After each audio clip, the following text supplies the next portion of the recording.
everyone, we are back with Elegies Aya, Elegy Aya, and yeah, we kinda missed a murder attempt thanks to Aya, who was telling us and leading us to safety. So let's see how it is going, and yeah. Stepping over the threshold to Aunt Claire's house after a long and silent bus ride back feels like entering another world.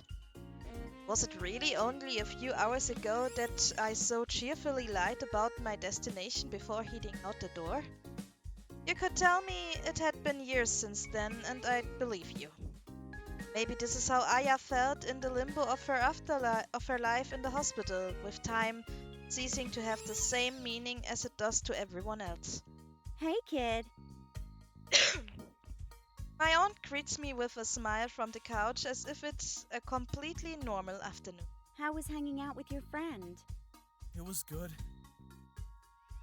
The continuation of the lie passes my lips almost instinctive. I lean my cane against the arm of the couch and sink down onto the cushion with relief. What did you guys do? Oh, you know. Just knocked on the doors in the bad side of town, asking strangers about a potential murder before almost getting murdered myself. Video games? Did you win?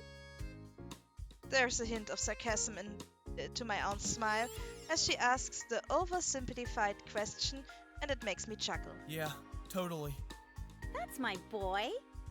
I was just thinking about ordering a pizza for dinner. That okay with you? As long as it doesn't have pineapple. Claire shakes her head. One day you'll learn to truly appreciate fine cuisine. Oh, pineapple don't needs to be on a pizza.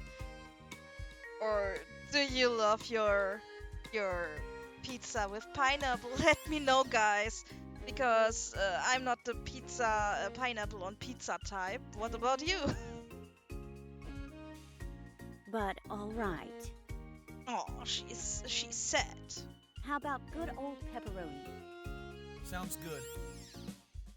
My eye is drawn to my ghostly companion hovering off to the side, and I heave myself back into a standing position. Maybe I'll go up to my room for a bit. Call me when it gets here?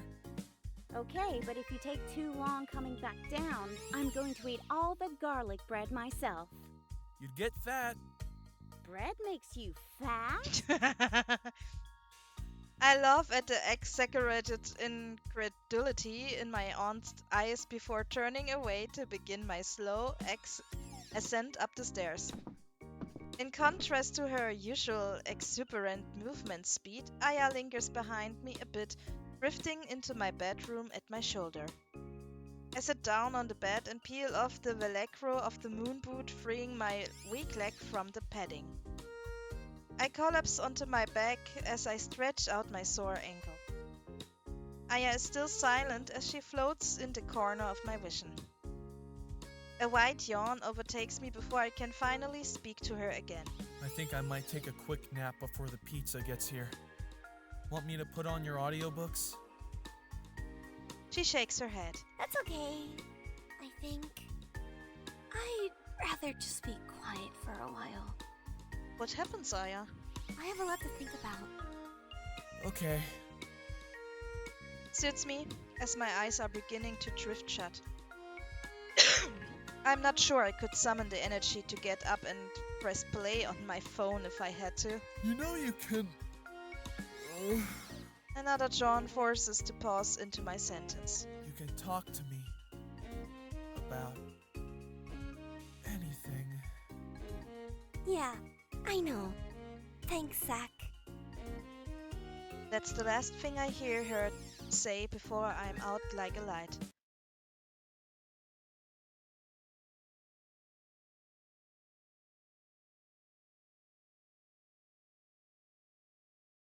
Oh, no way that's a word. A couple hours later, I'm marveling in disbelief at the nonsense my aunt just placed down on the Scrabble board. Aya is still upstairs thinking, so I can't turn to her for a reaction to this bizarre combination of letters. Look it up, genius. Aunt Claire responds with her mouth full of cheesy garlic bread. Really? You're confident that's in the dictionary? She nods as she tears off another bite. If it's not in there, I'm eating the last slice of pizza.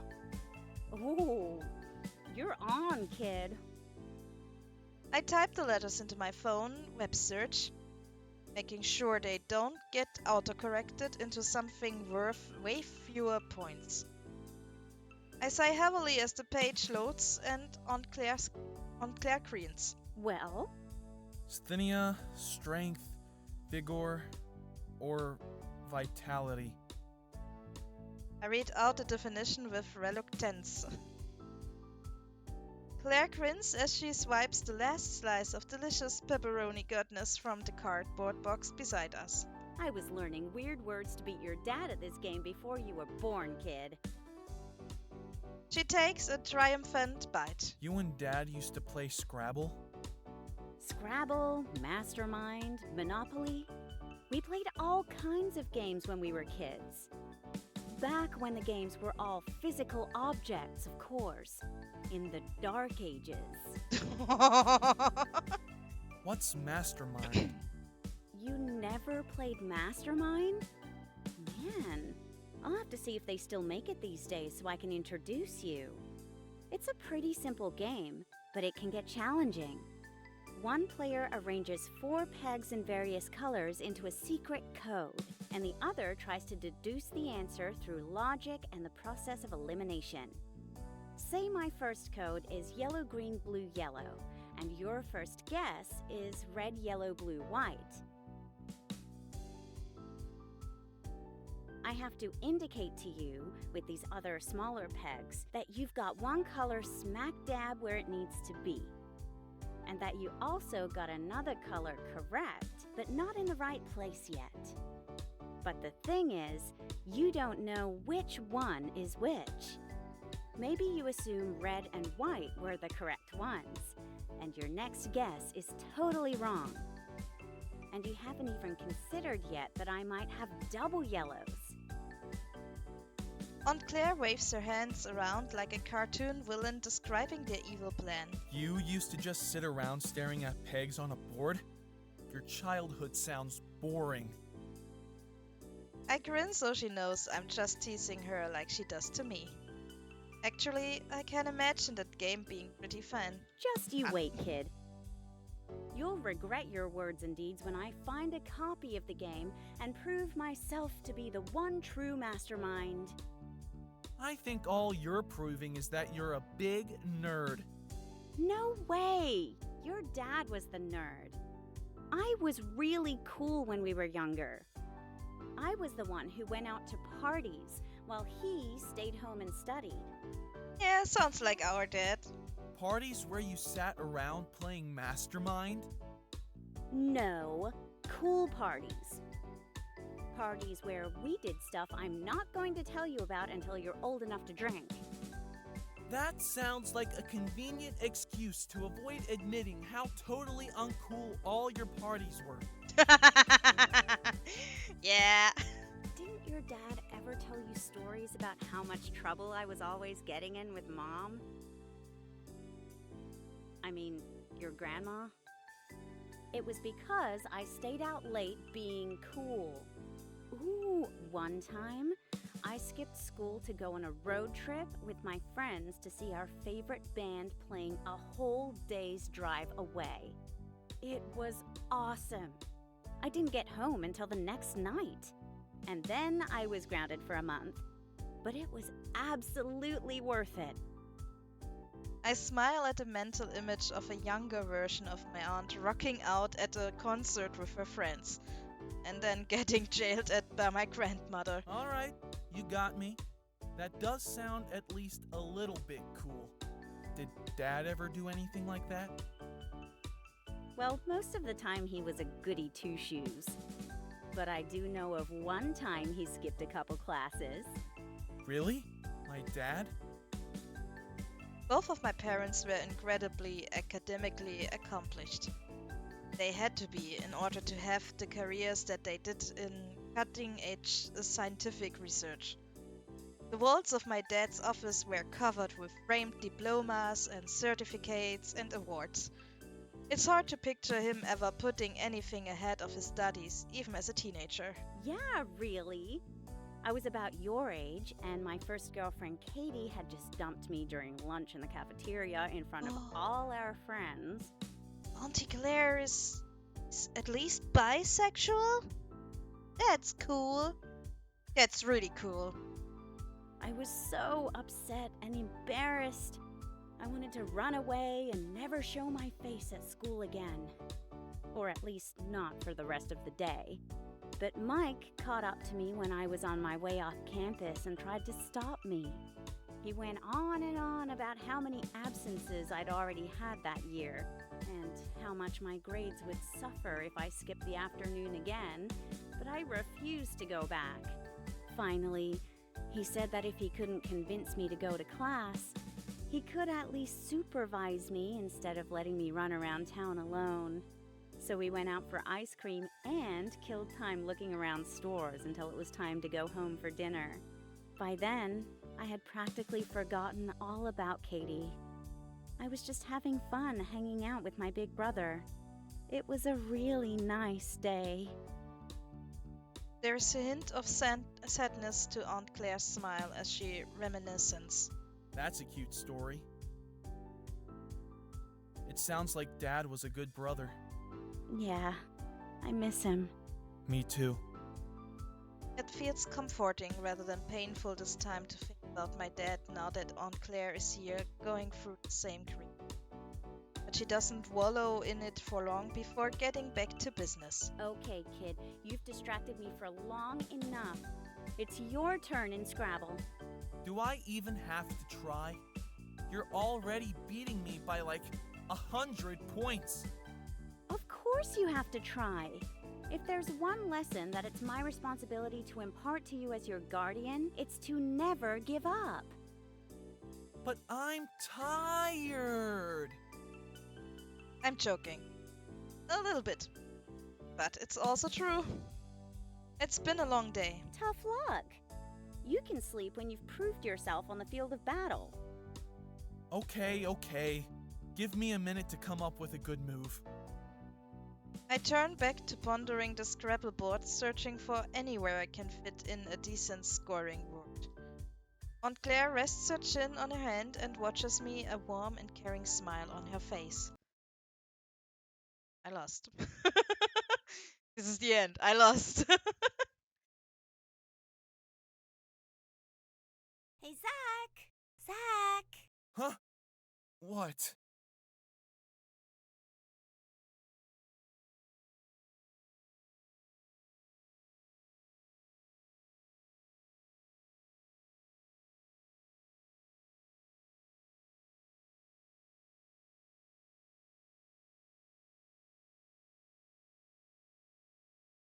That and a familiar ghost hand waving in. What? Wait. Oh, I didn't read. Why couldn't I read the message? I blink a few times, and the sight of bright sunlight filtered through the blinds of my bedroom swims into focus. That and the familiar ghostly hand waving in front of my face. Wake up already! Yeah, I do. I'm bored! What time is it? I feel like I could sleep for another 12 hours. It's almost noon! I can't believe you slept for this long after you've already taken a nap yesterday and everything! Well, sorry if narrowly avoiding my death at the hands of some shady strangers tired me out a little. That and being so soundly beaten at Scrabble by my own flesh and blood. And staying up late plotting my revenge afterward. Besides, I'm still recovering from my first round of near-death experience injuries. That kind of thing takes a lot out of a guy. Well, you can't just sleep all day. Look, the sun is shining. Yeah, I noticed. I kinda wish it would stop, actually. It doesn't make you want to go outside and do something fun? I'm surprised that Aya seems to have gotten over yesterday events so quickly. She looked tired too when we got back last night, But now she's back to her usual energetic self. I guess maybe I should be glad she's not taking any of it too hard. And she did spend a long time waiting before waking me up, considering that she doesn't sleep at all. Maybe I should cut her some slack. Okay. I don't know about going outside right away, but I'll get up at least. Let me go to the bathroom and grab something to eat from the kitchen, and then maybe we can find something fun to do inside the house. Okay, I'll think of some good ideas. I hope some of them involve lying very still. I heave myself out of bed and get ready to start the day. A few minutes later, I return to the bedroom with a bowl of cereal to find Aya squinting at the notebook on my desk. What's this you were writing here? Some kind of secret code? Oh, that? I chuckle. I was looking up obscure Scrabble words and writing down my favorites. I'm going to beat Aunt Claire at her own game next time. These are words? In English? Right? I mean, some of them are loan words from other languages, but pretty much, yeah. There are tons of weird words out there, and apparently, if you want to be good at Scrabble, you have to learn them all. What's She peers even closer at the list. Syzygy? Syzygy? What? Oh, Syzygy? Apparently it's when 3 planets align or something.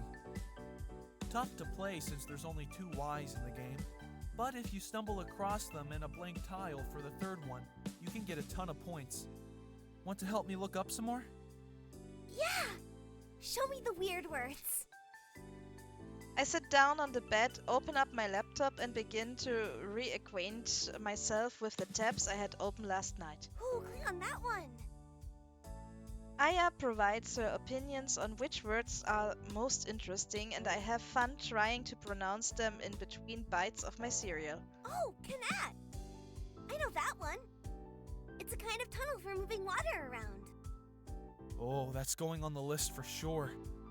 I'm always short of ways to get rid of a Q without a U. I bet Aunt Claire doesn't know Cannot.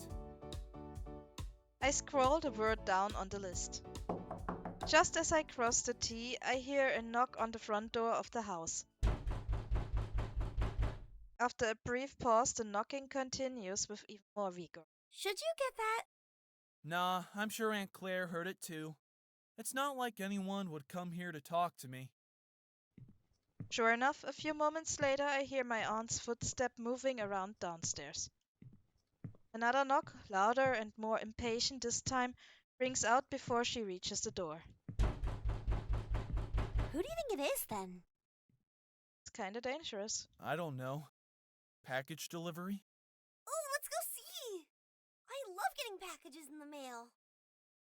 I can't imagine anything my aunt ordered would be all that exciting to Aya. Probably painting supplies or something. But I shrug and follow her out into the hall. She peers over the railing as if she needs to be sneaky, though she could just float right on down there if she wanted to. Below us, Aunt Claire raises her voice to a volume I can easily hear. And what exactly are you here to talk to my teenage kid about? Zach, I think they're talking about you. Weird. I wonder if it's that detective again. I follow Aya's lead in attempting to stealthy peek at what's going on, but I can't get a good view of who is standing outside on the doorstep from here. All I can see is the top of Aunt Claire's head. Whoever she's talking to is mumbling something I can't hear, but her response is even louder than the last one. Uh-huh. Well, how about you just tell me whatever is so important for him to hear, and I'll pass on the message if I think it's appropriate. Aya, I whisper so that they don't hear me downstairs. can you go see what's going on? Okay. Aya drifts down the staircase and I sneak a little closer to the action myself, desperate to know what's happening. As I do, the person I can't quite see in front raises his voice. I don't know if you understand how important it is that I speak to Zachary personally. Perhaps this will explain the seriousness of the situation. Zach, he's got a gun! What? I shout out loud in my shock at Aya's exclamation, and Aunt Claire turns around, a fear in her eyes that I've never seen before. Zach, run! Just as the word run leaves her lips, a deafening gunshot rings out and my aunt crumples to the floor. No, we are not losing our next relative, right? Oh, please don't. I stare for a moment in wide-eyed panic as a pool of blood spreads out onto the carpet beneath her. Is she okay? Is she alive? But now an armed man in a suit is stepping over her and heading toward me, and I don't have time to find out. Instinctively, I whirl around and scramble back toward my bedroom, ignoring the pain in my weak leg as I go. I slam the door shut behind me, just as Aya hurls through it. Zach, we have to get out of here! Thinking quickly, I tip over a small bookshelf so that it blocks the door. Second-hand paperbacks that Aunt Claire filled the shelves with for me cascade onto the ground, landing at odd angles